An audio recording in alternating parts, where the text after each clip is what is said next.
আবার বাড়ছে দুপুরবেলায়। মানে গলা পুরো বসে গেছে, মানে অনেকটাই বসে গেছে, তাই তো?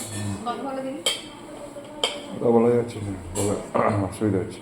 কথা বলতে অসুবিধা হচ্ছে, ঠান্ডা লেগেছে। ভাত দিয়ে দিচ্ছি, গরম গরম ভাত। ওইদিকে মিঠি রান্না করছে, সোয়াবিন ভাজা করছে। আমি বসালাম তো, আমি রান্না করলেই রান্নাঘরে এসে খুন্তি নাড়বে, তো আমি বললাম যে তাহলে এটা ভাজ, আমি তাহলে ভাতটা বাড়ি দিয়ে ওই ভাজছে। আর এখানে আছে দেখো কালকে শাক, পালং শাক, কালকে পালং শাক আছে। গিয়ে হাত থেকে পড়লে একদম এখনই বিপদ হয়ে এক ভর্তি আছে। একটুখানি দিলাম, হয়ে গেছে, ভাজা হয়ে গেছে। সরি, ঘি দিয়ে ভাত খাবি? ঘি কটু নিলি, ঘি তো খাস না, ঘি খাবে না, বাটার খাবে শুধু। দেখো মাছ নিয়ে এলে আজকে, তো মাছের তেলটা ভেজে দিলাম ওই জন্য। মাছের তেল ভাজা, মাছের তেল ভাজা খেতে মিঠি মাছ খায় না, কিন্তু মাছ খায় না বলতে চিংড়ি মাছ আর মৌরলা মাছটা খাচ্ছে, মৌরলা মাছটা খায়। আর হচ্ছে এই মাছের তেল খাবে, কিন্তু মাছ খাবে না, এটা পড়ে না যায়, রেখে দিয়েছে তারা। এই যে মিঠির জন্য এখানে আছে এই চিংড়ি মাছ ভাজা আর মৌরলা মাছ ভাজা, আর এই যে মিঠি ভেজে নিয়ে এলো সোয়াবিন,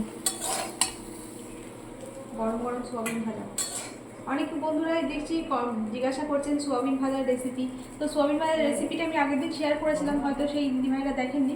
তো সোয়াবিন সেদ্ধ করে জল ঝরিয়ে নিয়ে তারপর অল্প তেল লাগে, সোয়াবিন ভাজতে বেশি তেল লাগে না, তেলের উপর সোয়াবিনটা দিয়ে অল্প লবণ হলুদ, আর আমরা যেহেতু সব রান্না একটু মিষ্টি খাই, তো একটুখানি মিষ্টি মানে চিনি দিয়ে এই যে ভেজে নিলেই হয়ে যাবে সোয়াবিন ভাজা। মিঠে এমনি সবজি কেমন তেমন খাই না, তো ওই জন্য চেষ্টা করি তো সোয়াবিন ভাজাটা দেওয়ার পর এটা খাই।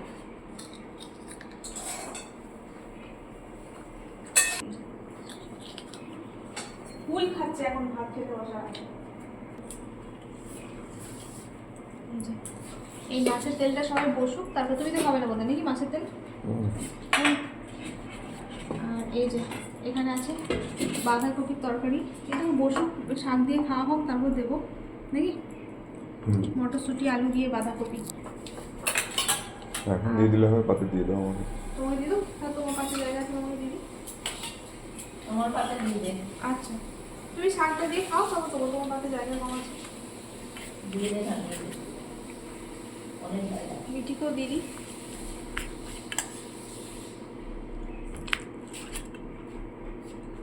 আর এই যে দেখো মা আজকে করেছে মাছের টক, রুই মাছ কিনেছিলে, রুই মাছের টক, এই যে তেঁতুল দিয়ে। ঠিক আছে, আজকেই হলো টকটা, টক শেষ হয়ে গেছিলো, তারপর টক করে রাখলো। আর এই দেখো এখানে হয়েছে মুসুরির ডাল, টমেটো পেঁয়াজ ধনেপাতা দিয়ে, এই ডাল দিয়ে ভাত করে নেওয়া হয়ে যাবে, ডাল আর দিয়ে দিয়ে ভাজা বা তরকারি দিয়ে। বলো ডালটাকে ডাল দিয়ে, হ্যাঁ না, এটা মাকে ওই দেখো মা লঙ্কা খায় না, প্রথমে সবার আগে লঙ্কাটা উঠলো মায়ের পাতে যাওয়ার জন্য। এই আমার পাতে আমার এখানে রেখে দিলাম, শাকের মা ধনে পাতা খায় না বলে আগের দিন তুলে রেখেছিলাম, কিন্তু বললো যে না ভালো লাগে দিতে, তা আবার দিয়ে দিলাম পরে। মানে আজকে আবার ধনে পাতা দিয়ে দিতে সবার ভালো লাগে, ধনে পাতা দিলে। তো এই হয়েছে কিন্তু আমাদের দুপুরে মেনু, মাছটা পরে নিয়ে এলো, তো তারপর বললো আর মাছ করতে হবে না, আর এই মাছগুলো ছিল কালকে, তাই বললো আর মাছ করতে হবে না, মাছের টক যখন হচ্ছে মাছের টক খেয়ে নেবো। তো চলুন বন্ধুরা, খাওয়া দাওয়া করে নিই আমরা, আবার পরে দেখা হবে, সবাই ভালো থাকবেন, এখন টাটা, চল আসুন।